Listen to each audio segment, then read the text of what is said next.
hid in the hills. After the duel, I hid in the hills, chilled in the hills in a resort spa. I apologize for the butchering of Hamilton lyrics, but the soundtrack of Hamilton has been running through my mind as I conducted my research for this week. Good evening, my name is Sarah Davis-Leonard, and let me tell you about my potential dissertation topic. The topic on which I've been researching is the historical Bedford Springs Hotel, located in Bedford, Pennsylvania. The hotel was the site of the deliberations of the Supreme Court for the Dred Scott case, the only time they have ever left Washington, D.C. to deliberate a case.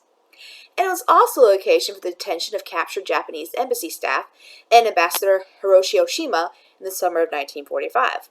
The hotel welcomed more prestigious guests and served as a witness for many other historical events, of which I discovered this week.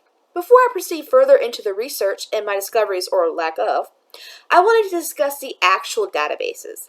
Having attended Liberty University as an undergraduate on campus from 2006 to 2010, I was part of the last incoming freshman class to hear Dr. Farwell speak. So the football game this past week at BYU was very special. Also, several of Dr. Schultz's lectures make me chuckle as he discusses comparative civilization, part of the first class to take it, and the reorganization of the history department, which I experienced. I do not remember, though, having access to all these databases, especially Oxford, neither in my master's program, which was online through Sam Houston State University, and is a Carnegie Research School for the master's level, of which only 10% of schools receive that distinction in America, whereas Liberty is a Carnegie Research School at the doctoral level, and that is only awarded to 5% of colleges in America. As you can tell, I have been on hold with LU Online a couple of times. My reason for summarizing the axis of research that I have had over the last 13 years is to emphasize the explosion of finds and nuggets of information that I now have access to and have contributed to over these last 4 weeks of this class.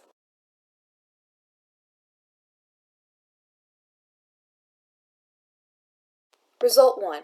In the Oxford Scholarship Database, there are only 1,837 titles under history, but that can be expanded to over 5,000 with an advanced search. I admit I had some trepidation in regards to my topic, as I ran a couple of searches regarding the Japanese ambassador in World War II, Hiroshi Oshima, and did not find anything. I then redirected my search to important people who visited the hotel, of which Aaron Burr visited shortly after the hotel opening in 1804. The first really useful source was Burr, Hamilton, and Jefferson, a study in character by Roger G. Kennedy. In this account, I discovered that Burr not only visited Bedford Springs in its earlier form, Stone Inn, as the owner was a friend, but that he visited with his grandson directly after the famous duel with Alexander Hamilton.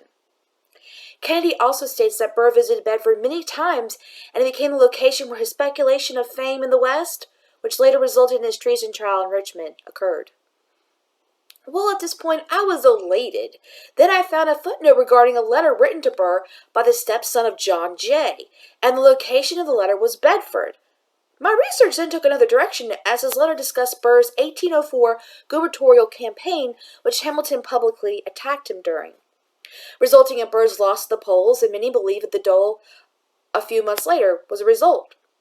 I scoured election results in several online school archives to find the actual text of the letter, as I found, outside the source, one other author referencing a general summary of the letter, but not the actual text. Then I just did a general search and discovered that Jay's homestead in New York is called Bedford.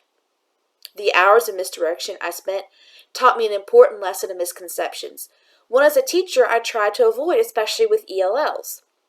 In the past, I've always excluded search results for New Bedford, but now I have one more I must look out for. Although this appears to be a setback, it will save me from further pitfalls and make me a wiser researcher.